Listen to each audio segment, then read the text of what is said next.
Բարև ձեզ հարգելի գործընկերներ, շնորհակալ եմ հերթական անգամ Մամուլի ասուլիսի մեր հրավերը ընդունելու եւ այստեղ ներկա գտնվելու համար։ Ձևավորված ավանդույթի համաձայն ուզում եմ ամփոփել քարոզարշավի նախորդ շաբաթը եւ տեղեկացնել առաջիկա մեր քայլերի եւ անելիքների մասին։ Ինչպես առիթ ունեցել եք նկատելու, Բարգավաճ Հայաստան կուսակցությունը եւ մեր քաղաքական թիմը քարոզարշավի այս 3 շաբաթների ընթացքում շատ ակտիվ, կառուցողական եւ բովանդակային քարոզարշավ է իրականացնում, ինչպես քաղաքամայր Երևանում, այնպես էլ հանրապետության մոտ եւ հեռավոր մարզերում, խոշոր քաղաքներում, շրջկենտրոններում, գյուղական համայնքներում այս ժամանակահատվածում մենք բազմաթիվ հանդիպումներ ենք ունեցել մեր հայրենակիցների հետ, որտեղ հնարավորություն ենք ունեցել ներկայացնելու մեր ծրագրային դրույթները, ինչպես նաև շարունակաբար նրանցից լսել ենք առաջարկներ, որոնք եւ հետագայում ընդգրկվելու են եւ արդեն իսկ ընդգրկվում են առաջարկ Հայաստանին ծրագրի մեջ։ Այսօր ուզում եմ անդրադառնալ նաև քարոզարշավի վերջին 1 շաբաթվա ընթացքում վարչապետ Նիկոլ Փաշինյանի եւ նրա ղեկավարած քաղաքական թիմի հռետորաբանությանը։ Կարծում եմ բոլորդ նկատել եք, որ վերջին ժամանակահատվածում Նիկոլ Փաշինյանի լեքսիկոնը, հռետորաբանությունը բացառապես հիմնված է անձնական բնույթի սպառնալիքների, ոչ բարեկիրթ խոսույթի, քաղաքական ընդդիմադիրների նկատմամբ ֆիզիկական հաշվեհարդարներ տեսնելու ուղղությունների վրա է հիմնված Նիկոլ Փաշինյանի քարոզարշավը այս ամբողջ ժամանակահատվածում եւ ակնհայտ է, որ քաղաքական բանավեճի որևէ տարր նրանց կողմից իրականացվող քարոզարշավը չի պարունակում։ Քարոզարշավի անցնող օրերի ընթացքում մենք ականատես ենք լինում ամեն ինչի, սկսած կրկնում եմ գրեհիկ հռետորաբանությունից, ոչ բարեկիրթ, ոչ պարկեշտ խոսույթից, վերջացրած ֆիզիկական հաշվարկներ եւ սպառնալիքներ հնչեցնելու գործելավոճի ենք ականատես լինում եւ ցավալի է, որ քարոզարշավի առաջին օրվանից սկսած, երբ մենք բոլորին կոչ էինք անում մեր նաեւ քաղաքական ընդդիմախոսներին, այդ թվում նաեւ Նիկոլ Փաշինյանին, քաղաքացիական պայմանագիր կուսակցության ներկայացուցիչներին կոչ էինք անում հանդես գալ կառուցողական դաշտում, ակնհայտ է, որ այդ կոչերը այսպես ձայն բարբարո հանապատի են եղել եւ նրանք շարունակում են իրենց ոչ բարեկիրթ, ոչ քաղաքական գործելավոճը։ Եթե մենք նկատում ենք հիմնականում ընդդիմադիր դաշտում գործող քաղաքական բոլոր ուժերը այս օրերի ընթացքում քարոզարշավի այս հնարավորությունը օգտագործում են իրենց ծրագրային թեզերը ներկայացնելու, իրենց անելիքները ներկայացնելու ուղղությամբ է շարժվում, սակայն քաղաքացիական պայմանագիր կուսակցությունը եւ Նիկոլ Փաշինյանը բացառապես քարոզարշավը տեղափոխել են սպառնալիքների եւ ոչ բարեկրթության դաշտ։ Անգամ այս խոսույթը տեղափոխվել է քաղաքական ընդդիմախոսների այս դեպքում Բարգավաճ Հայաստան կուսակցության նախագահ Գագիկ Ծառուկյանի նկատմամբ անձնական այսպես սպառնալիքների վիրավորանքների հնչեցման դաշտ, ընտանիքի անդամներին թիրախավորելու դաշտ, որը կարծում եմ, որ բոլորի համար ակնհայտ է, որ բացառապես պայմանավորված է Նիկոլ Փաշինյանի ասելիքի բացակայությամբ, քանզի երբ մարդը սկսում է խոսել այս խոսույթով, ակնհայտ է, որ չկա ուրիշ ասելիք։ Ես իհարկե հասկանում եմ, որ դուք հասկանում եք, որ հողը ձեր ոտքի տակից փախչում է եւ քաղաքական խոսույթով հանդես գալու փոխարեն դուք ընտրել եք այս գործելավոճը անձնական սպառնալիքների, վիրավորանքների, տարատեսակ քրեական գործերի հարուցման, հետապնդումների, բռնաճնշումների գործելավոճը, սակայն իրականում սա եւս ձեզ չի փրկելու, որովհետեւ շատ կարճ ժամանակ անց հունիսի 7-ին Հայաստանի Հանրապետության քաղաքացիները իրենց քվեարկությամբ վերջ են դնելու այս բեսպրեդելին, որը որ կոնկրետ սանձազերծվել է իշխանությունների կողմից։ Ես պետք է ազնվորեն ասեմ, որ մեր համար բացարձակ անակնկալ չէին այս սպառնալիքները, հետապնդումները, բռնաճնշումները, որովհետև մենք պատրաստ էինք այս ամեն ինչին, ակնհայտ էր, որ իշխանությունները գնալու են այս գործելավոճով եւ ակնհայտ է, որ գնալով Նիկոլ Փաշինյանի գլխավորությամբ քաղաքական բռնաճնշումները, սպառնալիքները, դրանք կյանքի կոչելու փորձերը ել ավելի են ուժ գնացնելու իշխանությունները այս օրերի ընթացքում ընթացքում ակնհայտ է, որ քաղաքացիական պայմանագիրը եւ Նիկոլ Փաշինյանը հրաժարվում են ծրագրային ու բովանդակային քաղաքական երկխոսությունից եւ շարժվում են իրենց այսպես նախանշած ճանապարհով, որը մղոններով հեռու է քաղաքակիրթ կոչվելուց։ Մենք այս օրերին տեսնում ենք, որ մեր թիմակիցների, մեր գործընկերների նկատմամբ, մեր քաղաքական թիմի անդամների նկատմամբ բռնաճնշումները, կալանավորումները, տարատեսակ քրեական գործերի հարուցումը այսպես դարձել է այլևս օրինաչափ, եւ այս ամբողջ ընթացքում պետական ու վարչական ռեսուրսը լծված է ընդամենը մեկ նպատակի՝ լրացնել քաղաքական ընդդիմախոսներին, այս դեպքում ակնհայտ եւ ուղղորդված հաշվեհարդարի գործընթացներ են տեղի ունենում հատկապես Բարգավաճ Հայաստան կուսակցության եւ մեր քաղաքական թիմի անդամների նկատմամբ։ Հարուցվում են տարատեսակ քրեական գործեր, կոնկրետ Անդրանիկ Թևանյանի հետ կապված գործի մասով մեր փաստաբանները արդեն նշել են, որ բացարձակ հիմնազուրկ է եւ պատրաստվում են իրավական ճանապարհով գնալ եւ բողոքարկել Անդրանիկ Թևանյանի կալանավորման որոշումը, Մարտուն Գրիգորյանի հետ կապված գործընթացներ։ Ներբեռնիր գլոբը եւ ստացիր ուզածը։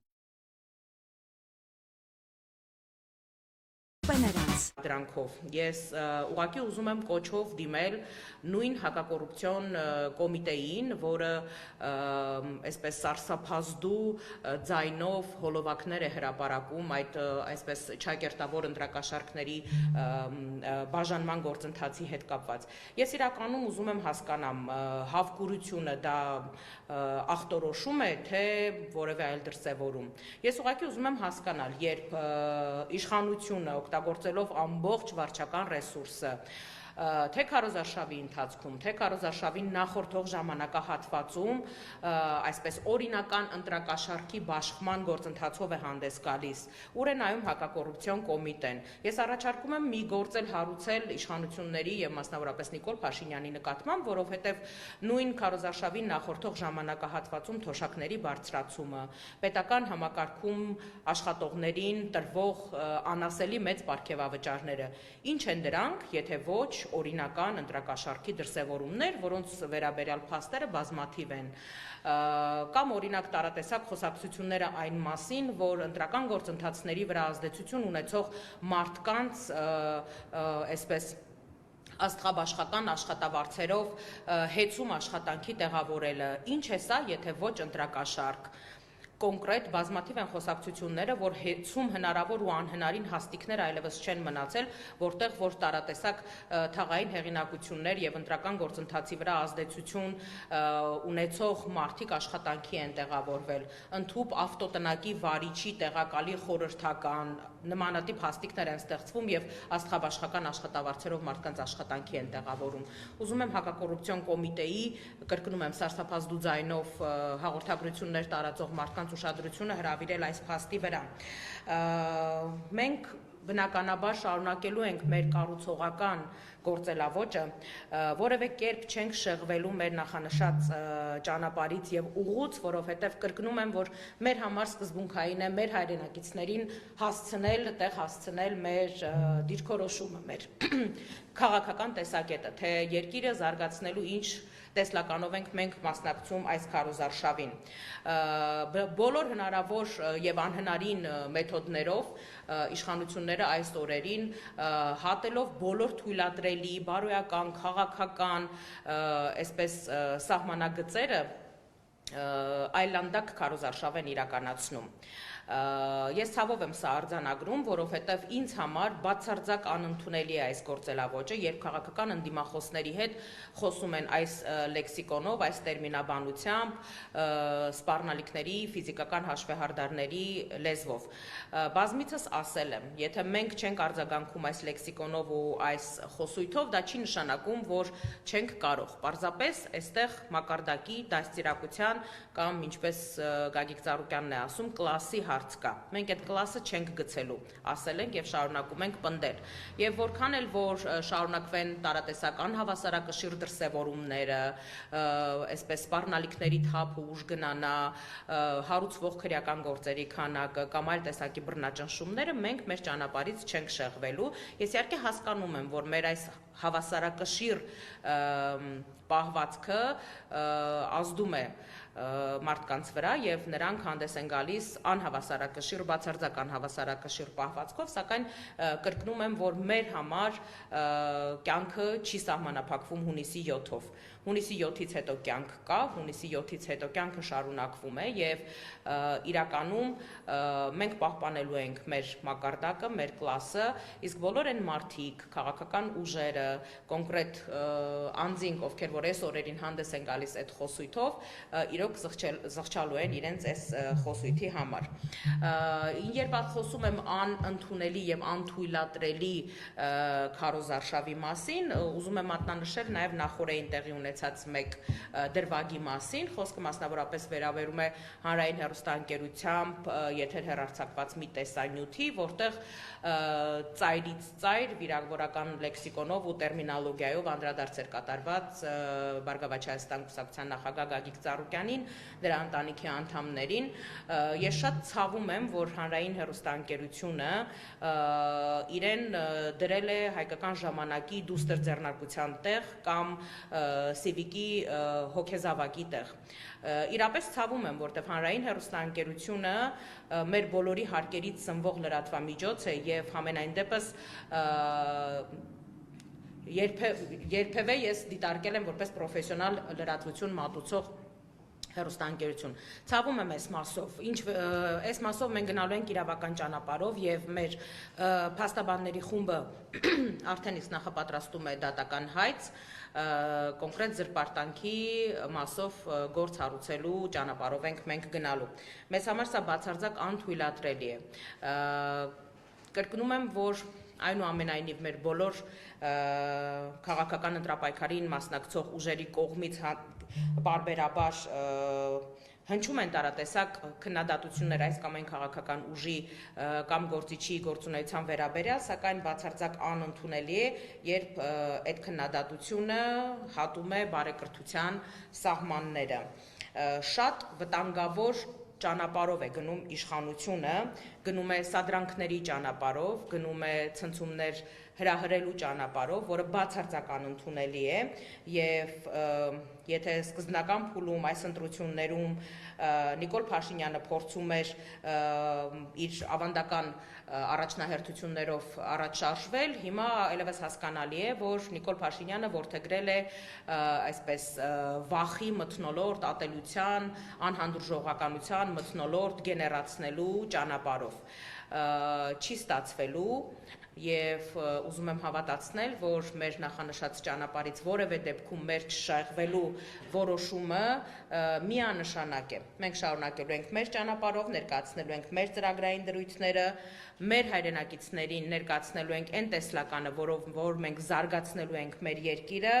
եւ այդ ճանապարհից շեղել մեզ չի ստացվելու։ Ես իհարկե հասկանում եմ, որ տարատեսակ քրեական գործերը, քաղաքական թիմի անդամների նկատմամբ բռնաճնշումները, հետապնդումները, նաեւ նպատակ են հետապնդում պարալիզացնել նախընտրական, քարոզչական գործունեությունը մեր բոլորի եւ այսպես գործունեության բնականon հունից փորձել դուրս գցել մեզ, բայց չի ստացվելու պարոնայք։ Մենք շարունակելու ենք մեր ճանապարհը, մենք հաստատակամ ենք գնալու մինչև վերջ եւ հունիսի 7-ին մեր հայրենակիցների վստահության քվեն վաստակելով իրապես ունենալ երաշխավորված խաղաղությամբ բարեկեցիկ ու բարգավաճ Հայաստան։ Այս պահին ասելիքս այսքանն էր, եթե լինեն հարցեր, սիրով պատրաստ եմ պատասխանել դրանց։ Այո, իհարկե։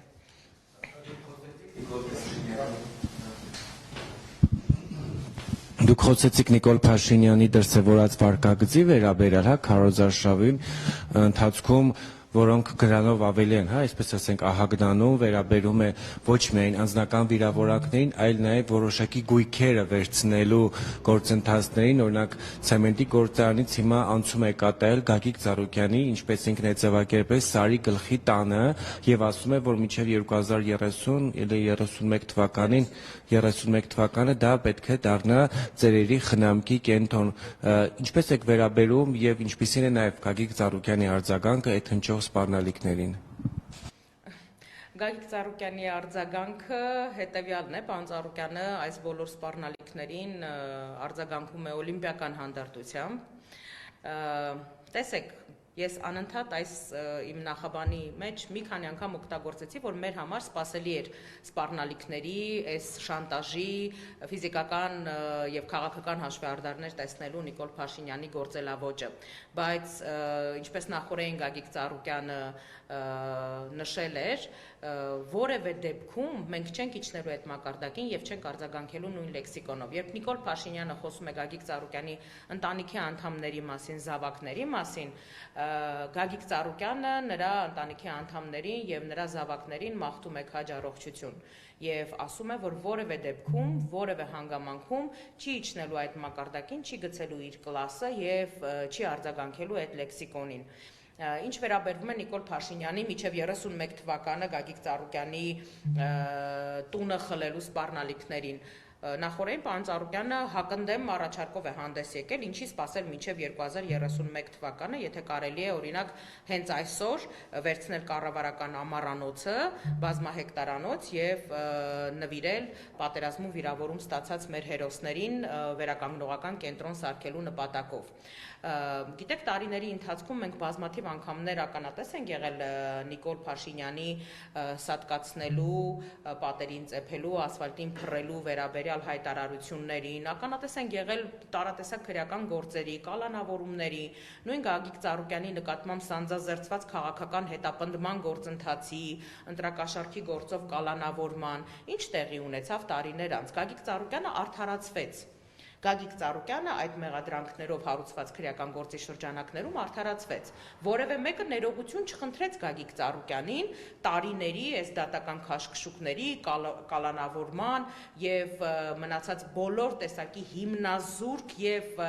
գռեհիկ լեքսիկոնով հայտարարությունների մասին, որովհետեւ քաղաքական իշխանությունների, իշխանության ԿՊ-ի ներկայացուցիչները այսպես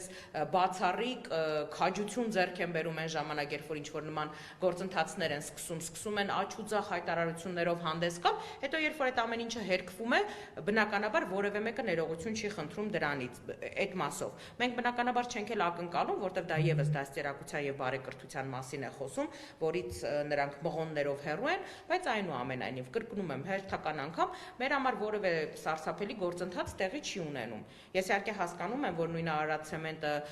այսպես պետականացնելու գործընթացը, որը հենց մեկնարկեց նախընտրական քարոզարշավի շրջանակներում եւ շոուի էլեմենտներով,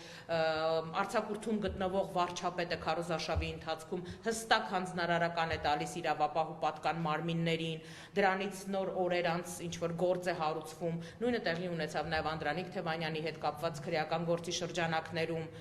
Որևէ մեկը հարց չի հնչեցնում, ինչպես է ամեն ինչը տեղի ունենում։ Կարծեմ, թե համակարգը աշխատում է այնպես, որ գործը հարուցվում է, հետո այդ մասին հանրությունը իմանում է, խոսվում է այդ մասին, ոչ թե քարոզարշավի շրջանակներում պիկապի վրա ցածկոտելու ընթացքում վարչապետը հստակ հանձնարարական է իջեցնում եւ իրավապահ համակարգը լծվում է այդ հանձնարարականը ցանկացած գնով իրականություն դարձնելուն։ Նույն Անդրանիկ Թևանյանի հետ կապված ընդամենը վարչապետի հայտարարությունից 2 օր հետո նոր միայն իրավական գործընթացը մեկնարկել է։ Այսինքն 2 օր ամբողջ իրավական համակարգը ըստ երևույթին փորձում էր գործ կարել, որը կրկնում եմ, մեր փաստաբանների գնահատման բացարձակ հիմնազուրկ է եւ բնականաբար գնալու են իրավական ճանապարհով, բողոքարկման ճանապարհով են գնալու մեր փաստաբանները։ Խոսքը սրա մասին է, երբ ամեն ինչ մեր աչքի առաջ է տեղի ունենում։ Ես նախորդ անգամ ասացի, ձևակերպումս այո կրկնում եմ եւս մեկ անգամ։ Նիկոլ Փաշինյանը իրեն հռչակել է հայկական ֆեմիդա, իրեն թվում է, որ ինքը արդարադատության կերտողն է, արդարադատության երաշխավորն է, իրեն համենայն դեպս այդպես է թվում, ինքն այդպես է ընկալում։ Ինքը ազգային անվտանգության ծառայության պետն է, ներքին գործերի նախարարն է, ոստիկանապետն է եւ բոլոր դատական ատյանների դատավոր է հանդիսանում։ Կայացնում է որոշում, հնչեցնում է դատավճիռ, բացարձակ հիմնազուրկ,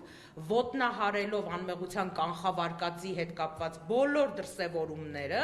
Եվ ցավոք սրտի մեր իրավապահ համակարգն էլ գնում է Նիկոլ Փաշինյանի երազանքները իրականացնելու ճանապարհով։ Նախկինում, երբ որ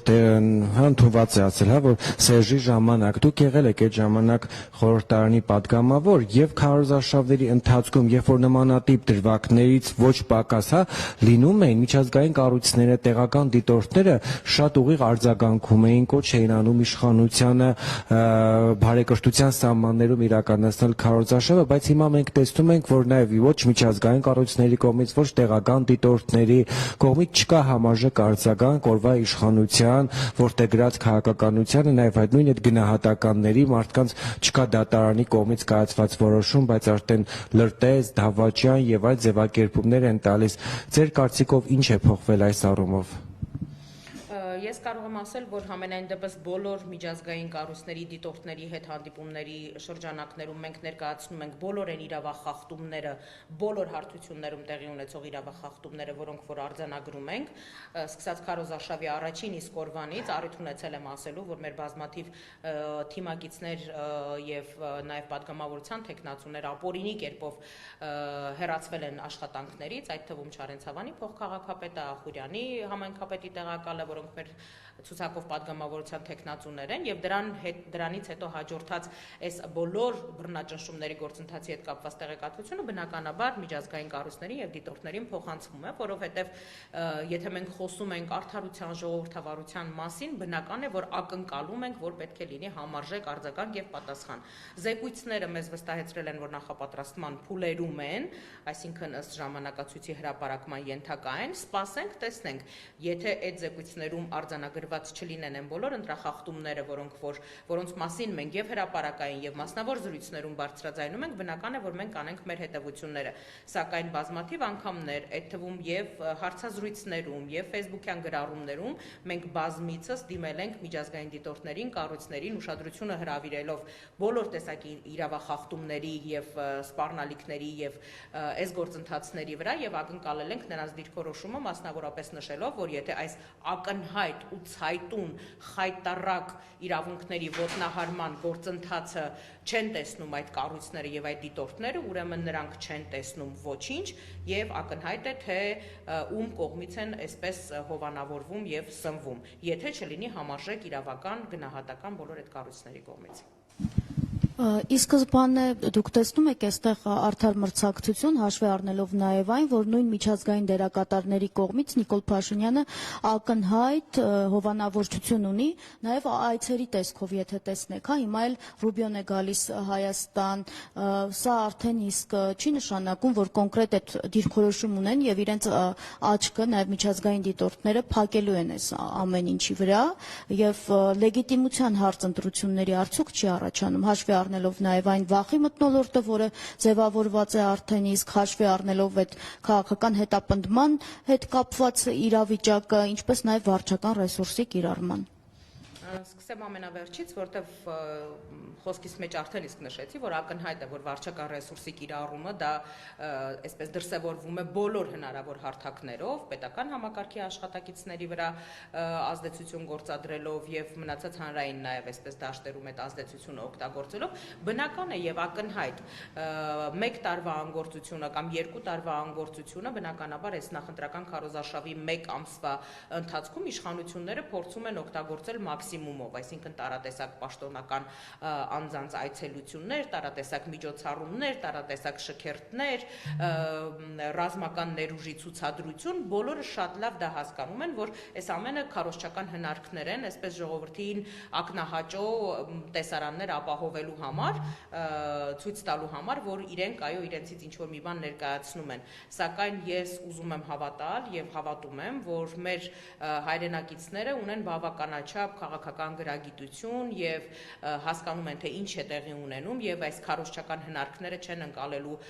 որպես իրողություն, այլ հասկանալու են, որ սրանք ընդհանրապես քարոզչական հնարքներ են եւ հունիսի 7-ին այնուամենայնիվ իրենց քվեարկությամբ իրենց հաստատակամ դիրքորոշումն են հայտնելու ու մերժելու են այս իշխանությունը։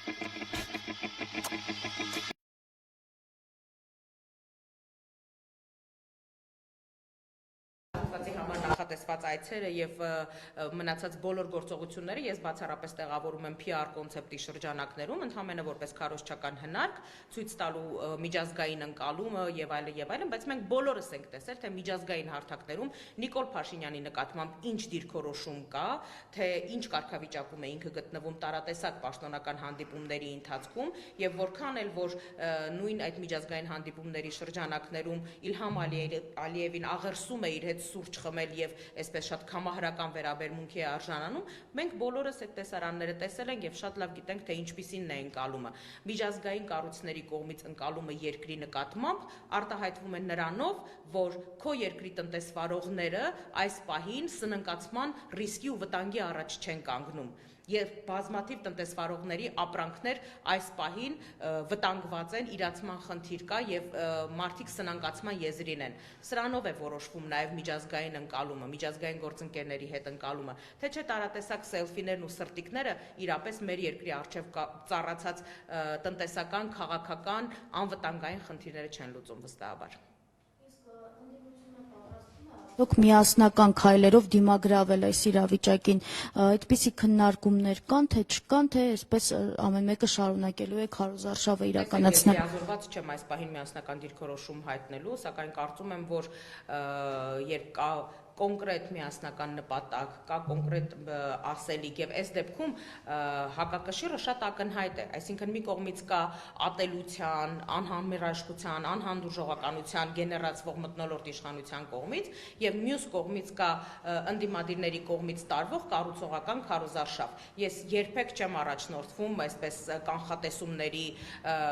սկզբունքով, ընտրությունները կլինեն, քարոզարշավը կավարտվի, ընտրությունները կլինեն եւ հետագա անելիքների մասին հնարավոր կլինի խոսել միայն դրա ավարտից հետո։ Ես էլ եմ շնորհակալ եւս մեկ անգամ օգտվելով ընձեռված հնարավորությունից ուզում եմ մեր բոլոր հայրենակիցներին կոչ անել հունիսի 7-ին ակտիվորեն մասնակցել ընտրություններին, որովհետեւ ձեր մասնակցությունից է կախված, բարձր մասնակցությունից է կախված, հնարավոր կլինի արդյոք փոփոխություններ իրականացնել մեր երկրում, թե ոչ։ Հնարավոր կլինի ապրել, շարունակել ապրել ազատ անկախ Հայաստանի Հանրապետությունում, թե Արևմտյան Ադրբեջանում։ Շնորհակալ եմ։